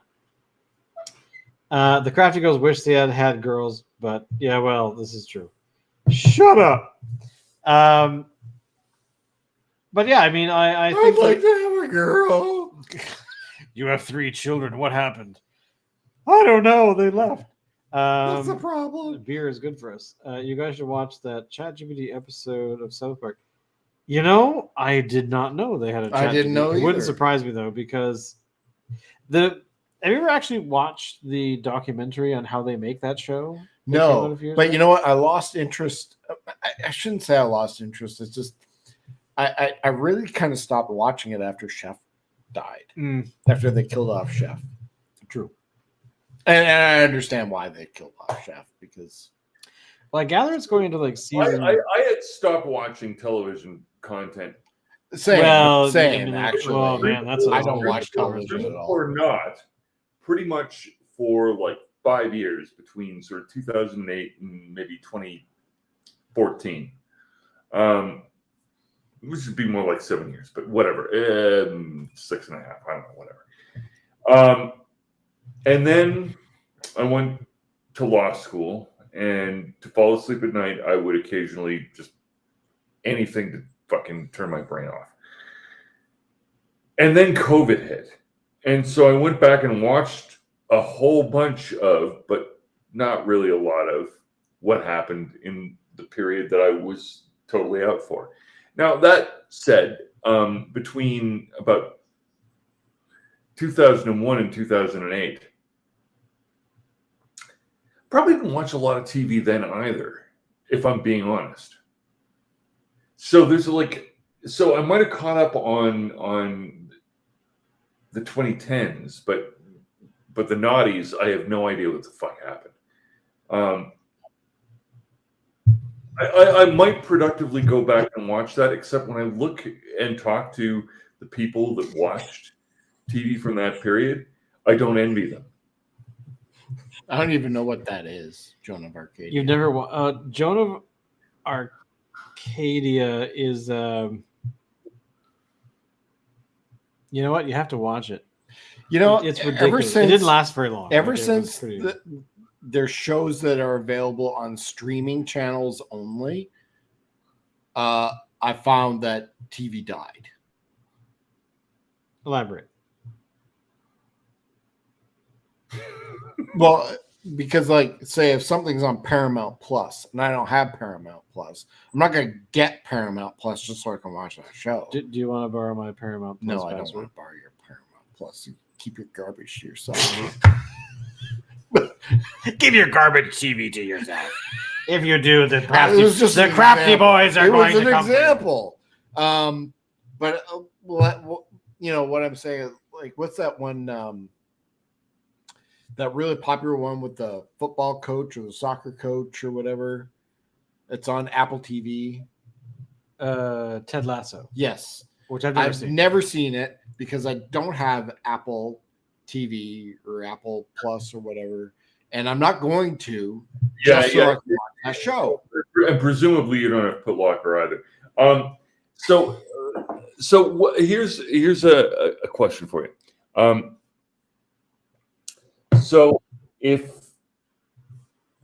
Cheers, by the way. Cheers, Mers. if we're talking about streaming television, in an age where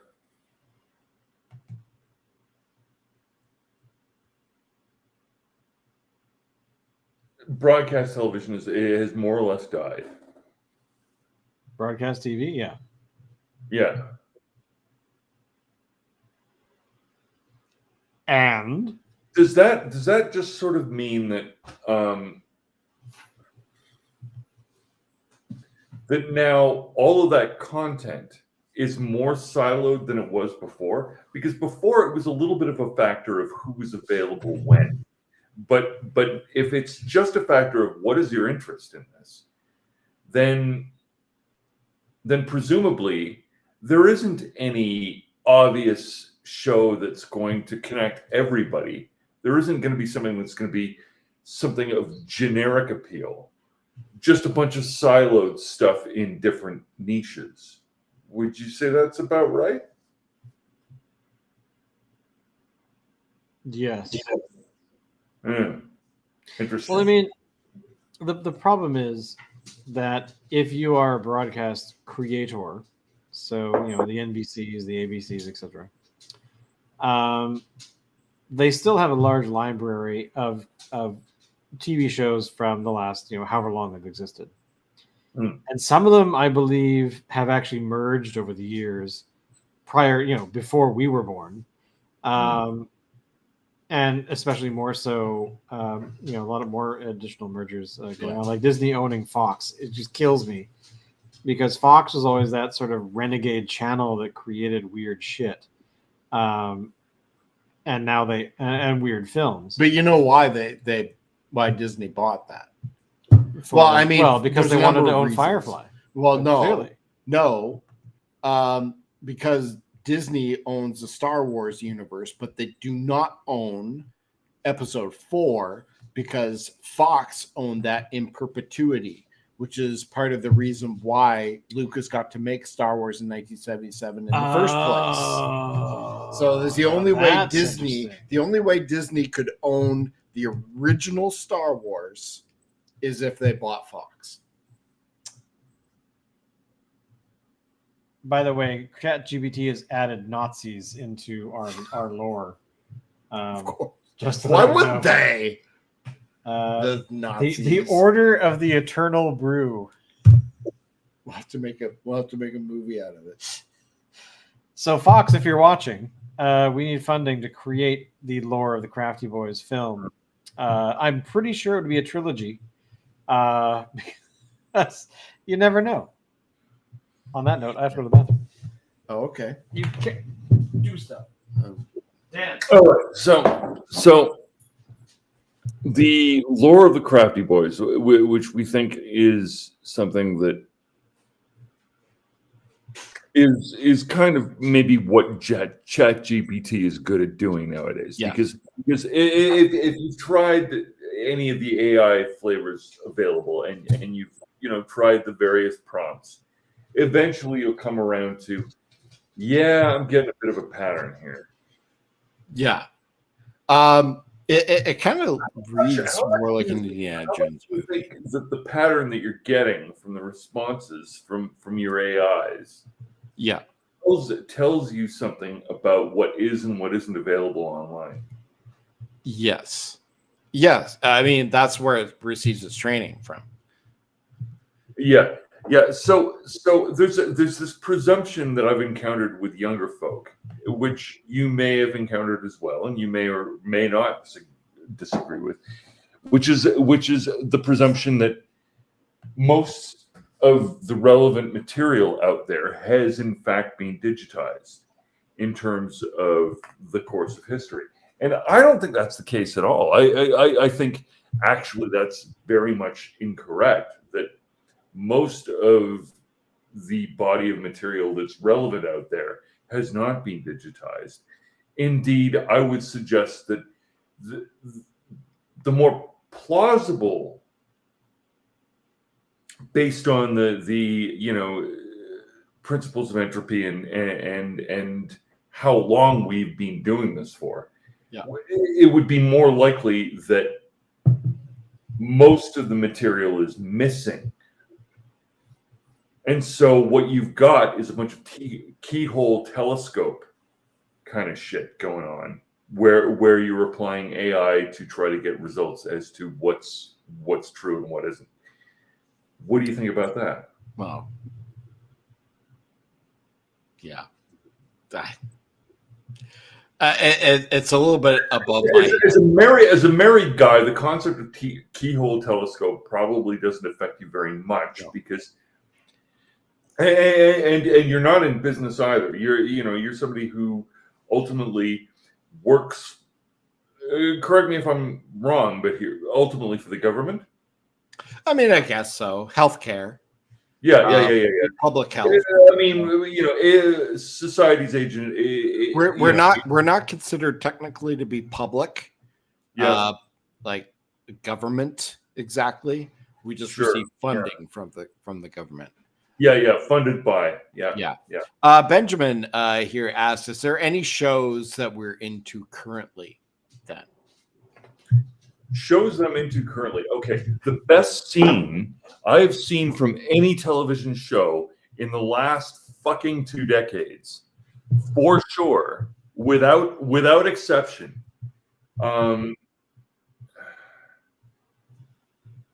Those About to Die.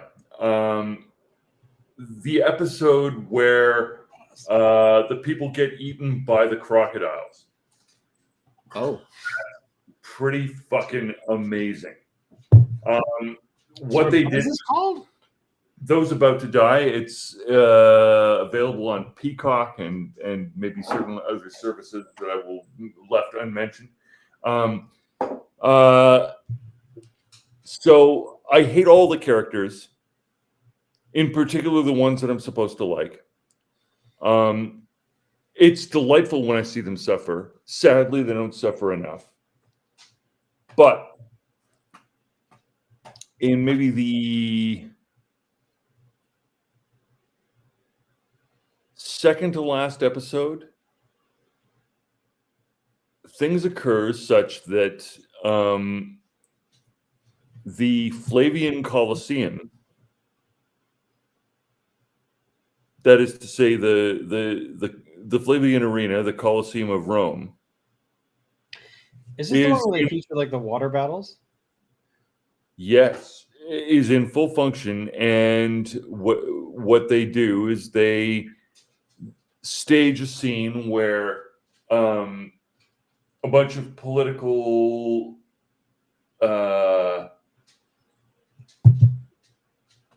not necessarily dissidents, just not in favor, connected with whatever was left of the Ptolemaic faction in Rome, or in Alexandria and Egypt, were effectively fed to crocodiles, extra large ones by my fathoming of the show, which is to say that it's really difficult to say for sure how big crocodiles got. Did they get that big? Well, no evidence to say that they didn't. A conservative estimate might prohibit some of what went on there, but I think in a world where we have limited evidence, supposing that everything is below the line and nothing's above it is a bit obtuse. That's a difficult premise to maintain. Did you answer the question? Oh, shit, I don't know. What other shows are? Yeah, pretty much nothing. Nothing else is fucking any good. It's all the rest of it's pretty much rubbish. I'll admit I watch a little bit of The Ark only because for a shitty sort of somewhere between Star Trek and The Expanse, it's mediocre That's enough. what I thought you were going to say is The Expanse. Yeah, it's mediocre enough for it not to offend me so that I can watch an episode and not think about it later. Which is to say that it is totally filler. There's nothing that I'm looking at right now that I think is like, yeah, that's awesome. If there's something close, might be Briganti, which is a story of 19th century brigands rising up in somewhere in mid-Italy, I suppose. Okay. About Sicilian gold. Yeah, it's sort of like it's got elements of the classic spaghetti westerns, which is to say that Julian wants you to say, "Get off my lawn." get off my lawn. Shane, what's the show that you're into? If you had to pick one. Well, to answer Benjamin's question, but also to answer your question too, I made the mistake of binging the show Afterlife recently, which, if you know what the show is about, and of course, I'm assuming you know what the show is about, Locke. No idea. Afterlife is the most recent show by Ricky Gervais. Oh, I've seen it. Yeah. I have a rough idea of its reputation. I don't know. Yeah, the main character's spouse dies due to cancer, and then he basically, the first season is trying to figure ways to kill himself. So I binged that, and that was a bad idea for a few days. It's a good show. But it was hitting a little too close to home of late.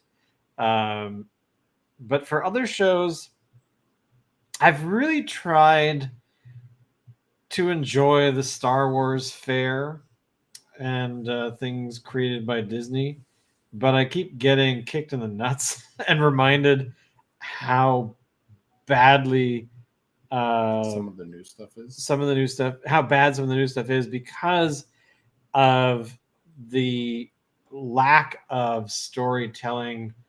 And are you talking about The Acolyte? Well, The Acolyte is definitely one of those. It got shit canned recently, but can I just say about The Acolyte? I thought The Acolyte had potential. Poor writing killed it. Well, this is the problem. This is kind of where my major gripe is about.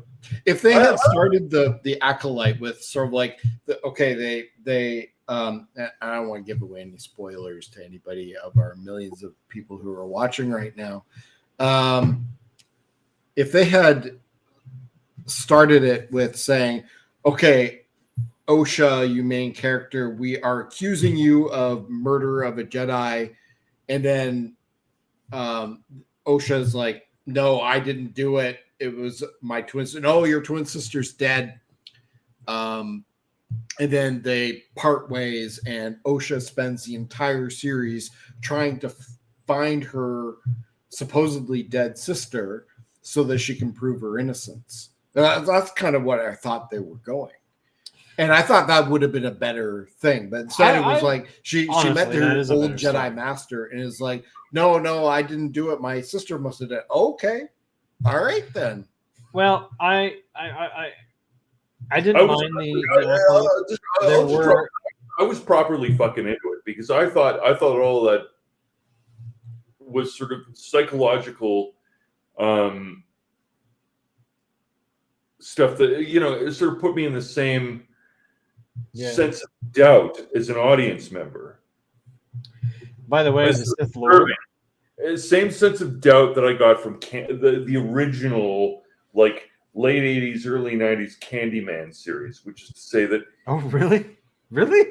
Which is to say that maybe that's how it happened, or maybe these characters are just saying that that's what they're saying. But here's the thing, like, where you get conflicting subjectivities between people that may not be actual twins, but rather quantumly intertwined into individual instances of the same person in one rather than two dimensions, which is a lot to say, and I don't know for sure that I can tell you what the fuck it means.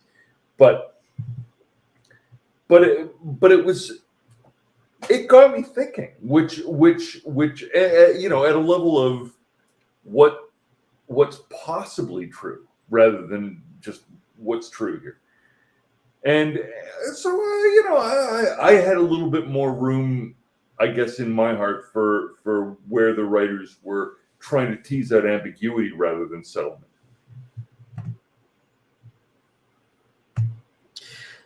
Well, I mean, in terms of, I mean, I enjoyed The Acolyte. I thought it was okay. There were a few pieces that I didn't particularly like because of because if you read anything about the people that were directing, creating, and writing the show, they were more interested in messaging than anything else, which is fine as long as you. Everything should have a message. This is totally news to me. What were they messaging? Oh, that it was the gayest Star Wars series or movie ever. Sure. Okay, hold on. Back up. Was there actual gay content in that? Because I didn't notice it. Well, and this is my point: is that the lead up to the show and the backlash that the show had, or has, or whatever, I think is warranted to a degree. I didn't see what they were seeing. I'm still confused as to the basic controversy. Just say what it is. Oh, that the creators of the show wanted to create a gay Star Wars. Sorry, wanted to, but did they? I don't think they did. So. I don't think they did at all. Apparently they did. Okay, so the creator of it had gone in an interview, and I think it was kind of like tongue in cheek, but had said that R2D2 was a lesbian. Oh yeah, and also challenged whether C-3PO was straight. Which, I mean, arguably, at the end of the day, come on, they're androids. Who cares? Well, yeah. One might well suppose, but sorry, back up. Okay. Is there anything in any of the actual episodes referring to sex or relationships other than parent and child that anybody the twins, their parents, they were part of like a witch a commune of witches, and their parents were two witches, like two women. Yeah. They weren't. Whoa! According to the story, they weren't born in the traditional sense. Was there ever any reference in any? Because I watched them all, and I'm just trying to remember. Did I fucking completely miss something? I mean, you know, admittedly, sometimes my internet gets fucked up, and so I fucking cut over maybe a minute or two. I don't think you missed anything. You didn't miss a thing. And this is kind of what I'm saying is that I'm reading a lot of this stuff being written about it online, and Is this another fucking Hero Wars ad where online there's this debate? There's a certain element of the characters in a show where throughout the show there was no sexuality between any. There was no sexuality in it at all. In fact, there was more sexuality in Andor than in this. So no sexuality between the right. But online, it's a going thing right now that people are debating over sexual. Fuck, man. It's because the creator, because of the sexual orientation of the creator. Do either of you pay for ad-free YouTube? To pay for what? Sorry. Ad-free YouTube. I do. I don't. Okay. I did a trial. Are either of you aware of the Hero Wars controversy? Of the what, sorry? The Hero Wars controversy. What the hell is the Hero Wars controversy? Their ads don't reflect their product. All the You're talking about games? Yeah. All the Hero Wars games ads are like fucking narrative ads that are hilarious, and I quite enjoy them. They're like competitive with Warner Brothers in their heyday, in my view. But what the fuck just came up? I just got an email. Never mind. Awesome fucking ads for a product that is apparently low grade scroller fucking bullshit. I mean, the larger question to me is, if you had invested that much money in developing the ads, or even that much talent in developing the ads, and they were that good, wouldn't it be cheaper just to match the ads to the content and forget about whatever your previous product was? But anyway, that's not what's happened. What's happened is the ads have continued to get more and more bizarre and more unrelated to the content. And apparently it remains profitable, so nobody's doing anything about it. And so what you've got is ads about which there is currently an ongoing debate about whether or not they're legitimate for the fact that they don't reflect the content, and further, whether or not they're sexualized, which is an open question.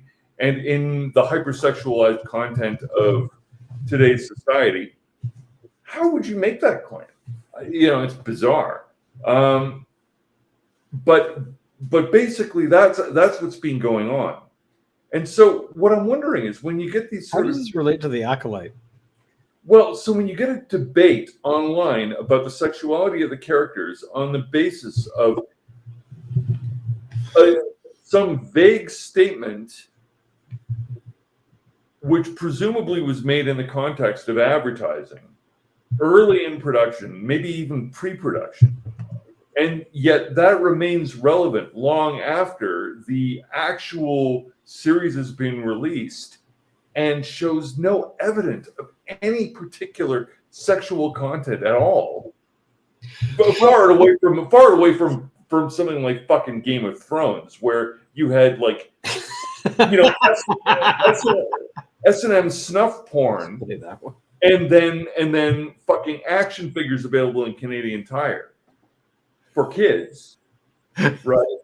I thought James only drank the hard stuff.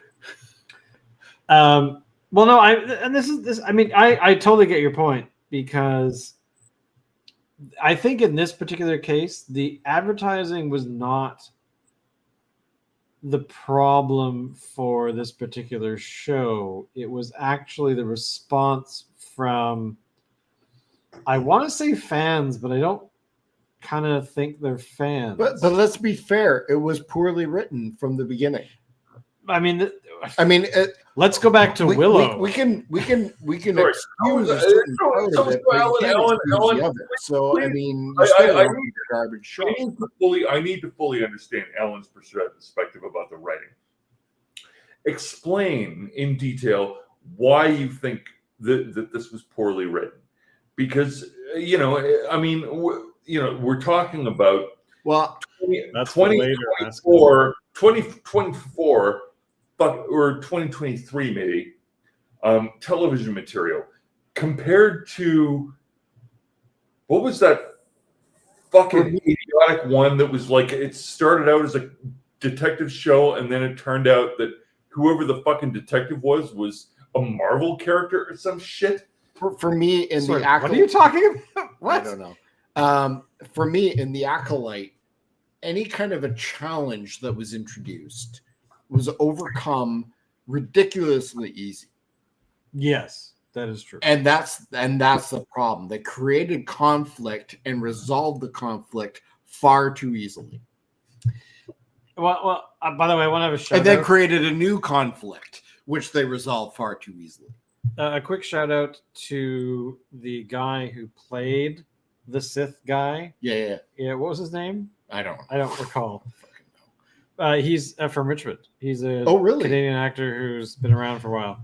Anyway, I would like, and to be clear, I would like to see some sort of a continuation of the Darth Plagueis story from this timeline.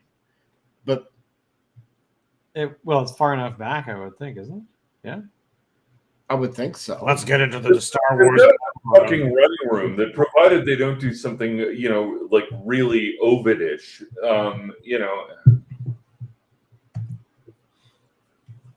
You rock, Rasco. You kick ass. I totally lost my train of thought again. This beer has been great, man. I know. we should drink more of this wrecked. stuff. I'm wrecked right now. You guys promise your channel gets big on YouTube. Oh yeah, that'll totally happen. Yeah. You'll never. How long sell have it we for been doing ads. this? 9 years. Never sell ads for some VPN, TV, or a dumb mobile game like Clash of Clans. God no. The only subscribers or the only things I would ever want would be like beer stuff. Oh, totally. Like distilling and beer And not how like to make major brand beer, like not No, it would have to be Budweiser or small any, ones. I mean, that's like small stuff. I mean, we joke, Benjamin, about subscribe or about I keep saying subscribing about sponsorships and stuff like that. We have been since the very beginning because we started doing this little program just because we wanted to. We wanted to hang out with our friends, and the problem is you get older, you move around the country. Like Locke is in Toronto. We're currently in Victoria. I'm normally in Vancouver. And I should say that we all lived in the same city. Yeah, we grew up in one the same point. place. So we really the impetus was that we wanted to talk to each other and drink a beer. Regularly. So Yeah. I would say it's part of Yeah, His- that's about the size of it. Alan's plan was to do exactly that. And so we just on a whim decided to do it one February in 2015, and we never stopped. We have breaks here and there. Life gets in the way, that kind of stuff. Yeah. People, additional members have sometimes shown up. That's true. We've had guests. James, who's in the chat right now, I think. Here we go, James. He's been on the show before, a couple of like 2 or 3 times at least. And we've also had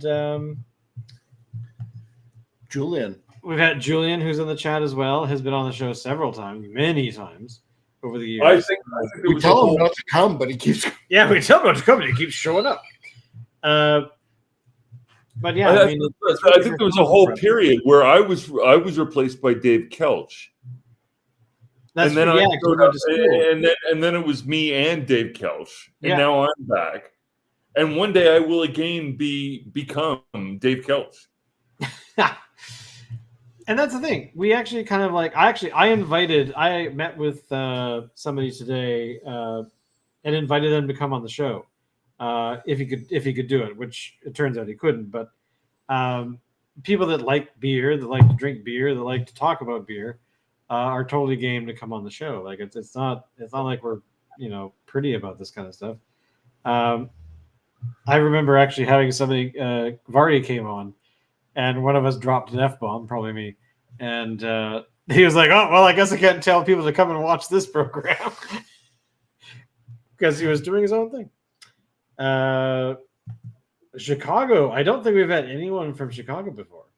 We've had I like the band. South Dakota. From the band band. Chicago are fucking great. Here's a new one from Chicago. North Dakota, really? Remember, there was that guy that was like messaging. He came like a few weeks in a row. Yeah. It was like South Dakota or maybe North Dakota. I don't know. Insert You one of remember the the band Chicago? and Chicago. But I think we've actually had people as far afield as Europe. We had somebody who was in Vienna, I think. That was early on, though, when we added Twitch. As in Vienna, Sweden. Yeah, Vienna, Sweden. When we added That's a diehard reference. Sorry. it's when we started on Twitch as well. Because normally we are streaming to YouTube and Twitch simultaneously, as well as I think this is our Facebook. longest stream we've ever done too. what is the time? Oh God, 2 hours and 9 Wow. minutes. Normally we try to keep it to like 30 minutes to an hour, but we've been having fun. So it's been a while since we've really done this with Locke. So so there will not be any selling out of any kind. Oh, sweet. Go check it out. Florida. We could add that to the list. Oh, of, nice. people that have come to visit. All right. Just so Sorry. Before you say anything, sorry, Benjamin. I was in Florida a few years back, and I tried an IPA beer called Swamp Ape, and I think we've made fun of that one constantly for years because it was really bad. If it's still around, if you can find that beer, I would love to hear your opinion on Swamp Ape I'd have to look it up in our spreadsheet, but I can't remember who made it. But I was in Orlando when I had it, and apparently, according to the bartender, they were local. What that meant, I don't know. it means Orlando. It means Orlando, most likely. However, who knows? So, but yeah. So if you can find Swamp Ape, I would love to hear what you think about that particular beer. Because I had it and I thought it was the worst IPA I've ever had in my life. What? Oh my God! Yes! It was brutal. Oh my God! It was like trying to drink somebody's. Oh, it's nice. It was horrible. I hate it. Oh my God! I'm so glad that someone else has shared my pain. So That's incredible. thank you, Benjamin. That's incredible. Thank you very much for that. Oh The my power of the internet. Oh, Who knew that would Okay, have so happened? Rascal says a Corona. Corona's a really good beer. Okay, Okay, so let's depending hear what on you the think. situation, Corona is a real good beer. I enjoy a Corona with like a lime wedge on it. Do you do the thing where you turn it upside down? so that I if do a- that. I don't know if it actually does anything like practical with Okay. the beer, but I still do that. Not that I have Corona like on a regular basis or anything, but if I do, that's it. That's what I do. Would you? I'm sorry. Sorry, what? How I'm looking. much beer is good beer? Okay. So anyway, Locke, I know that it is currently probably just after midnight for you. Yeah, right. We So, just say that anytime soon, but perhaps we should close it up for the evening. Thank you, everyone, for joining us. Thank you for throwing us great questions and actually getting us to stop talking just to ourselves and to talk to other people. yeah. You like Coors? James is in James Victoria, is right? saying that Corona is kind of like Coors. Yeah, I don't know. You know what? I don't have enough experience with Coors to be able to say. It's water.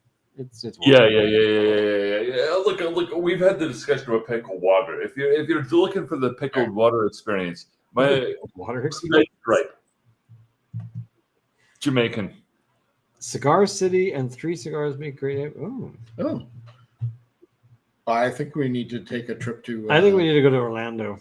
We need to go to Orlando. Anyway, Anyway, Locke, of course, is 3 hours ahead of us, and we want him. yeah. That's advanced payment. Yeah. Advance pay, exactly. So thank you everybody for coming by, and we will be back next week and drinking maybe something that's not going to kill us in a single sitting. Hopefully. Yeah, exactly. But we appreciate you guys, and don't forget, tell all your friends about the show. Let them know that we exist, and like us on Facebook so we can Yes. start broadcasting there. go to our Facebook page and just give us a follow because No. we need about Or 50 that or more just people. Facebook, because it's a loser's game, like fucking. It is, we could live stream to Instagram maybe. But anyway, yeah, it's great that you guys are here, and thank you all for coming. Thank you, Benjamin. Thank you, James. James, you're here, so let's drink beer in the flesh. And what is this? $3. Sorry, I've been drinking. Nice. One would hope that you're here and enjoying a beer. So we'll see you all next week, roughly the same time, maybe Friday. Who knows? But Alan wants to say something. I do. Oh, I I thought you were like just No, I don't want to say anything. beer is good. All right, we'll see you all next week. Thank you all so much, Yeah, and good. drink good beer. Talk to you later. Bye.